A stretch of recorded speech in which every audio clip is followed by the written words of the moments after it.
Let's walk through how to locate your devices in the field. First, visually check the devices after arrival for any damage. You can use a magnet test to verify the LTEM connection. Now, let's install the reference station. When installing the device, keep the following tips in mind. Ensure good sky visibility and place the device at a minimum height and away from obstructions for optimal connectivity.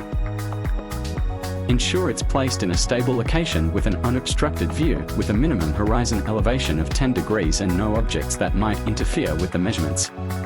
Point the solar panel towards the sun.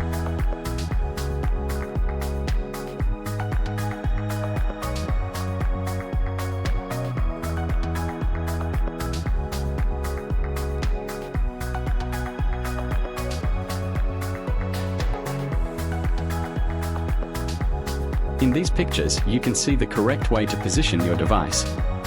Small vegetation is not a problem. You can also add tape around the settlement rod to make the device more visible. Use a 1 meter extension and make sure there's good sky visibility.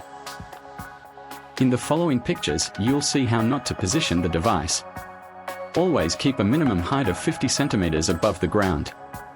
Make sure the ground underneath is leveled and the surface should be flat. Lastly, regular device maintenance is crucial. Remember to clean the devices, especially the solar panels, to maintain their efficiency. Lastly, check the attachment on the Locator One, tighten the nuts if needed and ensure that bird spikes are in place to prevent any damage.